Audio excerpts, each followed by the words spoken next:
Hey guys, I'm Dave. I'm Len. And welcome to Wargame Chat. Today we're going to talk about Wargame pricing and kind of the history of it. I'll start it off. First Wargame I bought was, I think it was called the Alamo from, who is that? From TSR, the micro game. I think I paid at a convention like $5 for it or something brand new. This was like in the 1980s. So that was the first game I got. There's not many games you can get right now, war games for $5, at least published ones. You can get some print and play ones for $5.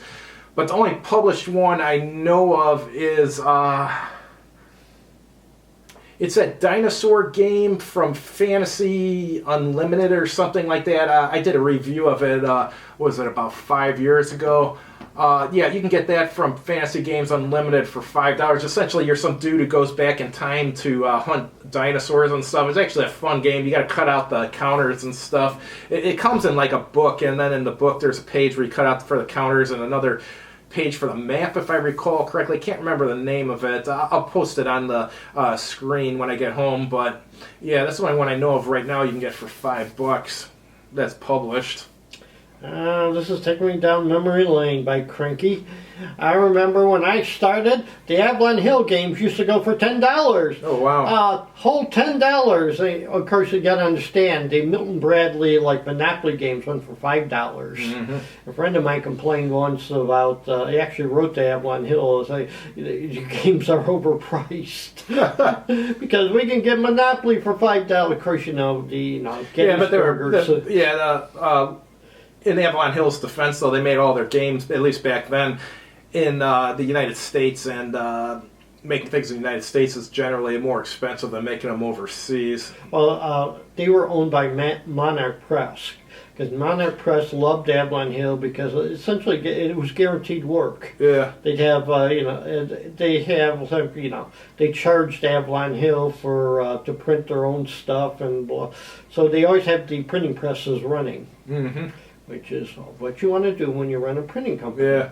What I don't get with today's war game manufacturers is why not stop complaining about how expensive it is to make games when you're outsourcing it to either China or to a few places in the U.S. and just buy some printing equipment and start printing your own games. I mean, obviously the smaller gaming companies can't do that because they don't have the money, but some of the larger ones could. I mean, they can at least print their own rule books and stuff, maybe have a few items done on the outside or something, but I mean, when you're paying someone else to do the work for you, they're essentially charging you triple of what it costs them to print it. So, I mean, if you find a way to print it yourself, even though you got to invest a lot of money at first, well, then your cost per game is going to drop by 66%.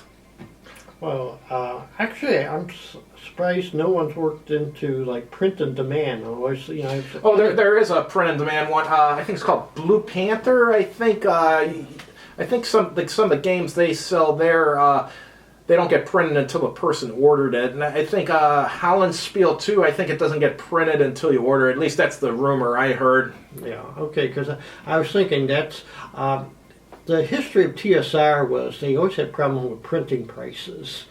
Someone was explaining about how when Lorraine Williams was controlling TSR, they had something edition of D&D that they sold 50,000 right off the bat. Mm-hmm. No, actually, they sold 100,000 right off the bat. And she asked, how much more should we do for the second printing? And the editor recommended 50,000. She ordered 150,000. Now, this wasn't the out of. Oh, is this that woman who took over? Yeah. I know who you're talking about. Okay. Yeah. What happens is when you order 150,000, you get a loan from the bank, and all the money you get from printing goes to the bank to pay it off. Now the thing is that the problem is that you are committed to what you are printing that year. So if you have a good idea, you have to wait a year, and also there were all sorts of problems about cash flow. So and of course Gary Gygax at the beginning had the printer wouldn't release the stuff until he paid it, so he had to. Well, good for the printer. I wouldn't have released it either. I mean, if he hasn't paid it, why give him the merchandise? I mean, that's stupid. So he made the deal with the Bloom brothers, who became partners, but there were bad sides to this deal too. Now, if he had lived in the time there was Kickstarter, he probably would have paid for, just put a Kickstarter campaign, and it was paid off. Years back, I had a short stint as at a sourcing company getting stuff manufactured for people. Some of these companies in the United States, I mean, the demands they make are so realistic. We had one company who wanted, I don't know, what they wanted manufactured in China, but I think it was like an $80,000 order or something, and they wanted to do it on terms, meaning that after they received the merchandise, such and such period later, they would pay us. And they're like, no. They're like, we're not really, even starting this unless you pay up front. You know what I mean? Why would you give someone $80,000 worth of merchandise and then a week later they declare bankruptcy and you're out $80,000 or so? I mean, some of the demands American companies would make were just ridiculous. Another thing, you'd get like some American company and they'd want like $1,500 worth of manufacturing done. No one's going to do that for you. I mean, no one's going to pay a guy in China to talk to the guys in the factory, set up the machines to make $1,500 worth of product. You can't make a profit off that. Your cost just for setup and to pay the guy you got in China would be more than the $1,500. So yeah, a lot of these U.S. companies are just clueless. Well, there used to be a deal. I don't know if they still do that. If you pay your bill within 30 days, you get a 10% discount. And of course, you only do that with corporate people who have a track record. Mm-hmm. Well, my theory is you don't give them the merchandise until they've paid for it. Like the distributors in wargaming, they do terms, most of them, and you got like 30 days or whatever to pay for the product after you get it. Well, a lot of these game shops go out of business and then they never get their money, so that's why a lot of these distributors, they should be making money hand over fist, but they're not because they have so many unpaid accounts and stuff.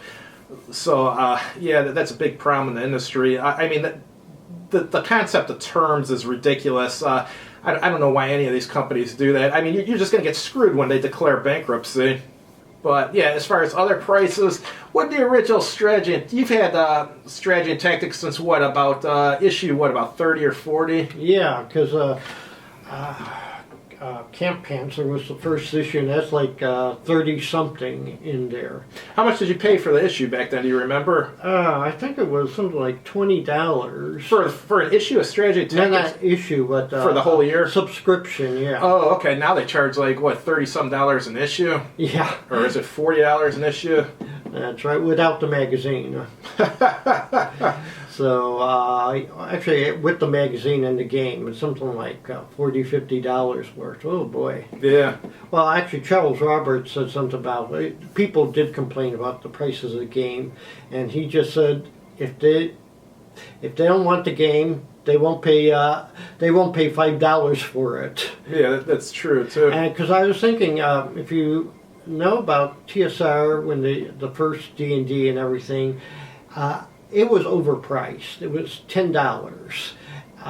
And at the same time, you could get from Avalon Hill a nice box game with board map and die-cut counters. And here you got this crummy brown box with 4 small booklets. And there was some dice provided with it, but you had to buy the figures and paint them yourself. Which game are you talking about? Dungeons and Dragons. The original D&D. I still got the original brown box. That's worth good. I wouldn't say good, pretty good money, but all that stuff back then sold pretty well, though. Yeah, because but the thing is, what helped TSR was the fact that the $10 that you paid was it's like practically 10 times the printing costs. Mm-hmm. So that made a good profit, which allowed them to expand in other areas. So that's why I'm surprised their printing cost was even that high. I mean, even today you could print that stuff for pretty cheap. Yeah, so you have to make a profit if you want to keep the company going. Yeah. And well, you guys, I'm not saying the printers do this, but other American companies do this. When I worked for that sourcing company. We tried getting something done in the United States because it was a smaller order. Essentially, we wanted stickers for bottles.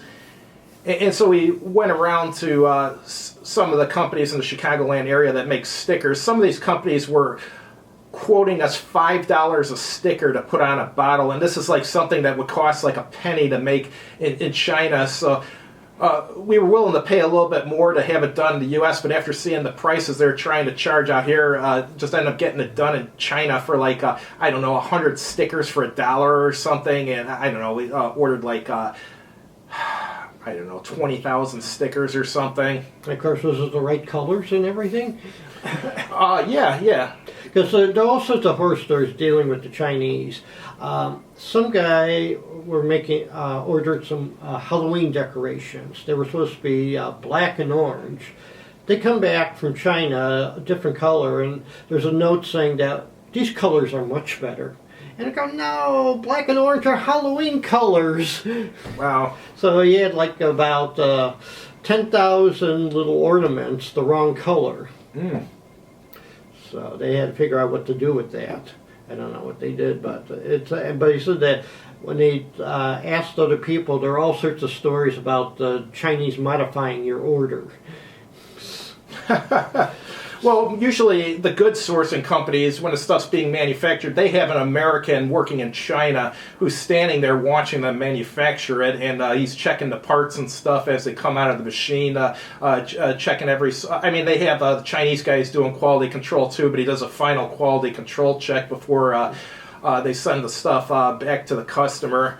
But yeah, you don't want to do business with one of these sourcing companies that just calls some guy in China and tells them to do it. You want someone who has someone on the ground there who's going to sit there and watch the stuff be manufactured and make sure it's done right.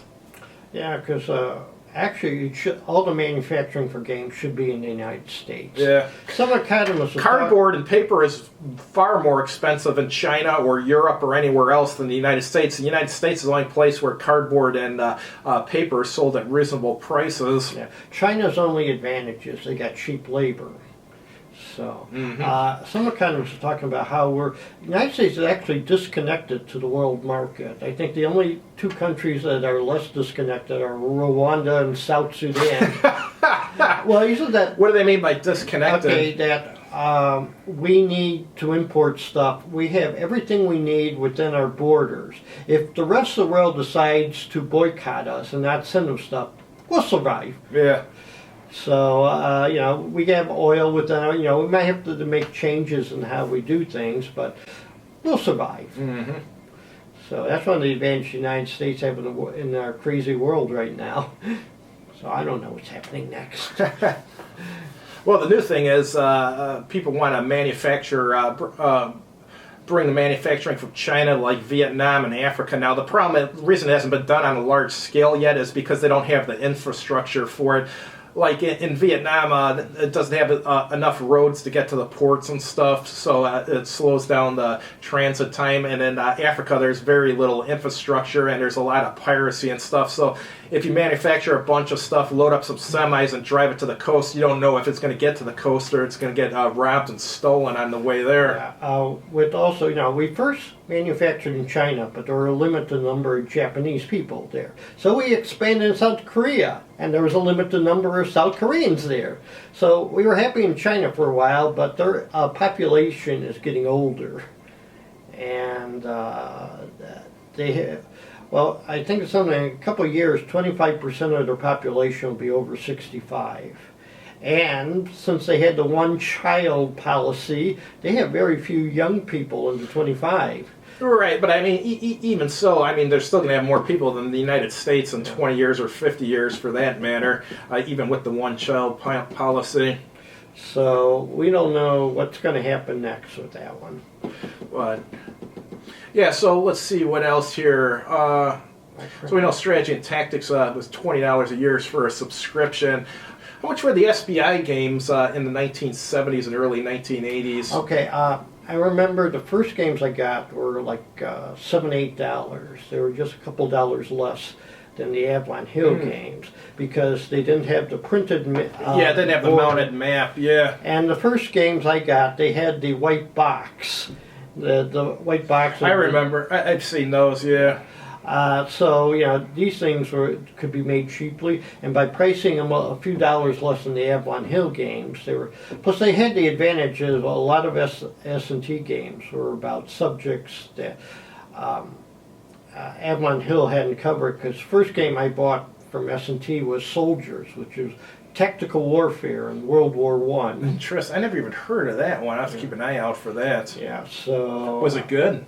Probably for its time. Since I haven't played it in decades.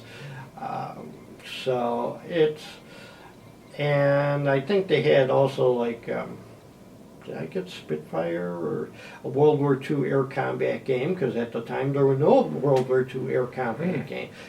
Only Avalon Hill had a World War I aircraft game. And Foxbat and Phantom, that's the one I got. Where was that from? S&T. Oh, okay. S&T or SPI? Actually, SPI. Yeah, gotcha. Because that was the first one with jets. So I remember the old Ares magazine, the one from the 1980s. That was a good magazine. Shame they went out of business. There's a new Ares magazine now, but that magazine's more of a science fiction and fantasy short story magazine. I don't know if they should call it short story, because some of these articles or writings people have in there are pretty long. But that one is released so infrequently. I think the last issue I got, the second to last the last issue I got, I think it was like a 2-year period. It took 2 years to print the next issue or something. So I was going to get a subscription to the magazine, but after that happened, I was like, no, I don't want the subscription. Actually, now I think of it, I did buy the subscription to the magazine, but it had been a year after buying a subscription. I hadn't gotten a issue yet, so I contacted that guy at One Small Step Games, I forget what his name is, and he gave me a refund on the subscription. I was like, yeah, it doesn't look like you guys are ever going to print this, but they did end up printing it like a year after that, so 2 years between issues. That company's One Small Step. They have a lot of these small Wargame magazines and stuff. Like they have Ares magazine and they have Counterfact, and I think they might even have another magazine too. It's like, why not just have one magazine and release it on time rather than having a whole bunch? Yeah. Or something, unless they have some kind of sneaky plan to take over the Wargame magazine market. Also, a couple dozen people or whatever. So there. Yeah, I'm surprised. Being the small amount of sales Wargames get currently, I'm surprised at the number of Wargame magazines there are. I mean, it's good that they have all these Wargame magazines, but it's surprising. Yeah, because I subscribe to 4 different publishers, actually 4 different magazines, and I think there are a few more out there that I haven't, I can't remember. That I probably, if I ever find out where they are, I probably subscribe to them. Gotcha. And that's in the United States. What are you getting currently? You're getting S&T Against the Odds, and what else? Okay. Strategy and Tactics, the World in Conflict, which is a World War II one, and Compass Games, Paper Wars, and Against the Odds. Oh, that's a pretty good amount. What do each of those come, like 6 issues a year, or? 4 to 6 issues. Oh, okay. Yeah, I'm trying to remember. So one of them's 4 issues. Oh, okay. Of course, of course, I was thinking that's Against the Odds. They're about 3 years behind in their annuals. I remember once I got one, I think earlier this year. It was like the annual for 2017. And I was like, okay, or 2018. And I'm saying, well, at least they're trying to catch up. Yeah. Yeah. But yeah, that's all I pretty much got. What about you? That's it. It's amazing how the prices of the games got up. $10. Well, there's some games now that are like close to $100. So actually, I was thinking, and when I first bought an Avalon Hill game for $10. That was about roughly 5 hours of work. And nowadays, well, 5 hours of work, it's $60, $70 if you're not. I don't make as much money as Dave does, but so they might have kept up with inflation for a little bit, but it's still, when you are going from $10 to $60, that's The old people, we always talk about how cheap things were in our day. Mm-hmm. All right, guys, have a good one. Yeah.